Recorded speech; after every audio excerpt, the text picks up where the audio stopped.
Hi guys, this is Mike here at Mac Observer, and today I'll show you M2 Mac Pro versus Intel Mac Pro. What's worth your money? We're taking a look at the Intel Mac Pro versus the M2 Mac Pro and determining which one is a better deal for those looking to buy. Originally seeing an announcement back in 2019, the Intel Mac Pro was a spectacular announcement for Apple, a device truly worthy for professionals. Now, in 2023, the company has released the M2 version of this machine, which features the M2 Ultra chip.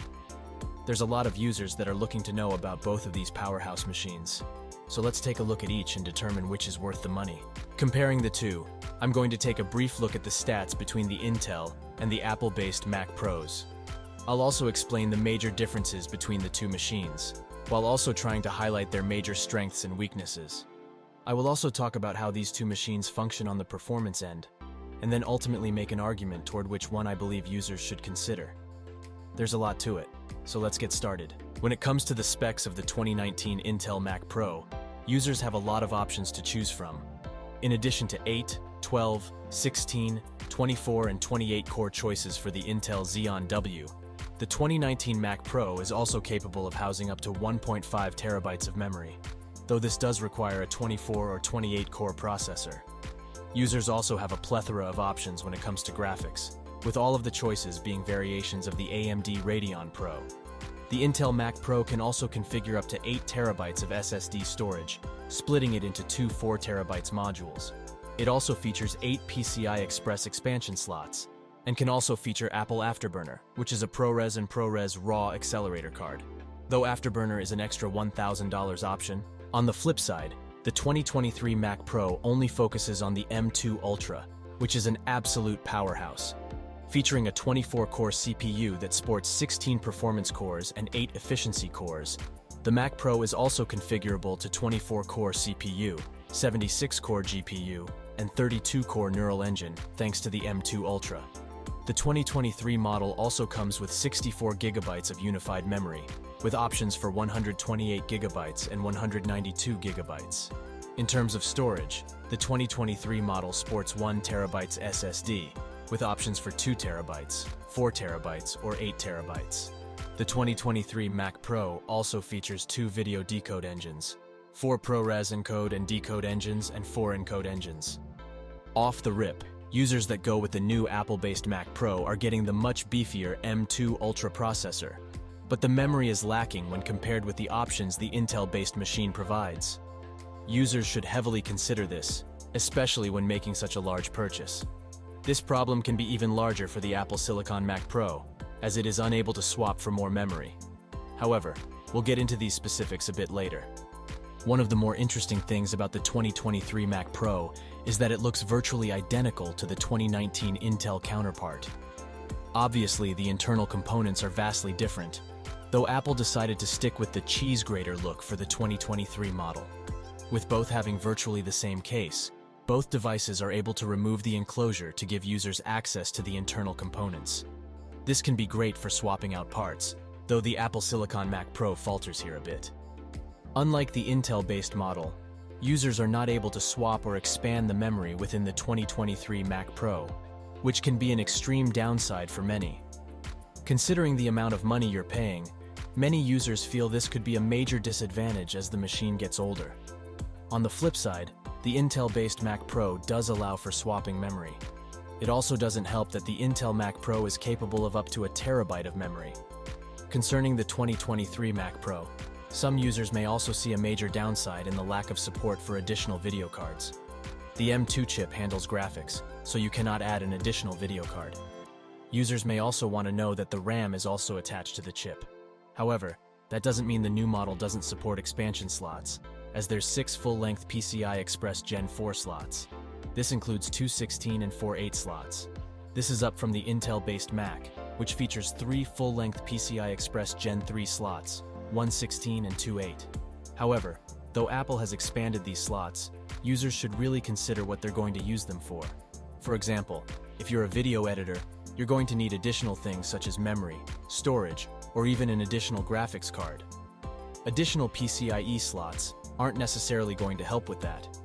PCIe slots are really only going to be for things such as video and audio capturing or additional storage. Considering you can just use Thunderbolt or USB-C for the additional hardware, it may be entirely up to the user how many PCIe slots they need in the first place. Obviously, when it comes to something as top of the line as the Mac Pro, users should definitely consider price. For the Mac Pro M2, prices start at $6,999 for the Tower model and $7,499 for the Rack model. These prices only climb when you configure them with more power. For example, buying all of the bells and whistles for the Tower on Apple's online store, the price jumps to a staggering $12,847.98. For the Intel Mac Pro, users cannot purchase a new one directly from Apple, though at the time of this writing, there were several refurbished options varying greatly in price. The lower end shows an Intel Mac Pro for $4,099, and some of the prices can even reach up to $35,299, though this one comes with 2 Radeon Pro Vega 2 Duos, as well as Apple Afterburner. It also comes packed to the rim with extra RAM and the like, though that $35,300 is spicy for anyone. Users should also consider the fact that while refurbished Intel Mac Pros are available at the time of this writing, it may not be an option very much longer. When it comes to the M2 versus Intel processor debate, another important thing to heavily consider is macOS. With macOS Sonoma narrowing down the list of Intel devices that will receive support, it's likely that Intel-based Macs are reaching the end of their life cycle. Considering Apple is pretty much keeping focus on their own processors, the chances that the company is going to drop support for Intel machines over the next couple of years seems pretty high. Additionally, as mentioned above concerning PCIe slots, users may find these to be of no use to them, considering the likelihood of Apple supporting Intel processors is only going to lower as time moves forward. This alone may be a convincing argument to go with an M2 series Mac Pro over an Intel Mac Pro. While Apple has been quiet about its plans for Intel, the fact that devices already lost support for macOS Sonoma may mean that changes are on the way. Let me make this clear that this is conjecture on my part. Considering the power and price of the Intel Mac Studio, it may be a while before it loses macOS support.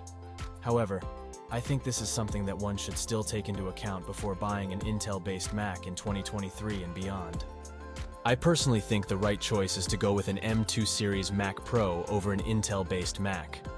While the likelihood that you can get an Intel-based Mac far cheaper than an M2 Mac is good, the lack of future support that is likely to arrive sooner than one would think should be the largest drawback for many users. However, users are really going to need to consider the drawbacks of both. With the M2 Mac Pro, you will have to worry about certain things not being replaceable, whereas with the Intel Mac Pro, you're going to have to assume that it may potentially stop seeing support in the not-too-distant future. I feel that this is what essentially boils down the decision-making process for users, what they are able to live without. At the end of the day, I think going with the M2 Mac Pro is going to be the smarter choice over the Intel. Though the M2 Mac Pro does have issues with modifying the device, I think the fact that Apple is moving more and more away from Intel is a good reason to go with the newer model of Mac Pro over something a bit older. It's also going to become increasingly hard to find an Intel-based Mac Pro as well. However, if you want my honest opinion, it may be the wiser move to go with the Apple Mac Studio. Considering it can be just as powerful as the stock Mac Pro M2, it may be the smarter buy. On the flip side, if a user is really set on getting the Mac Pro, they should determine if the M2's lack of expandable memory or video card slot is a deal breaker. Again, I would also personally consider Apple's desire to move away from Intel-based chips as well. While an Intel-based Mac Pro likely has years left in its tank, it wouldn't be too surprising if it lost support sometime in the near future. M2 offers superior performance, and it's faster than the Intel-based Mac Pro and easier to purchase. But still non-swappable memory, and no support for more video cards. The Mac Studio is just as powerful, and the PCIe slot's not as great as expandable components. The Mac Pro Intel has swappable memory and support for additional video cards, and is still an extremely powerful machine. It has more options for processor and graphics card. Luck may find you a good deal on it. It still may lose support in future versions of macOS before the M2, and is not as speedy as the M2 Mac Pro. You won't find refurbished much longer, if at all. At the end of the day, anyone that purchases a Mac Pro is going to get some of the highest quality production available from Apple. Considering the company has been focusing on this device for the past 20 years, there's a reason many professionals flock to the machine. However, there's really a need to emphasize the Pro in Mac Pro, as this is likely a device that is for business class professionals. For typical users, it's likely to be overkill. However, if you're willing to spend the cash, you're certainly going to get an exceedingly powerful machine. That's it for today, guys. If you need help, we typically have answers. For example, if you need to learn more about macOS Sonoma, we've got you covered. We can also show you how you can take advantage of Apple's new game mode within this operating system. We also have some in-depth coverage concerning Metal 3 and what it means for the future of gaming on Apple machines. While some may be determining what Apple product they want to buy next, we've got solutions outside of this as well.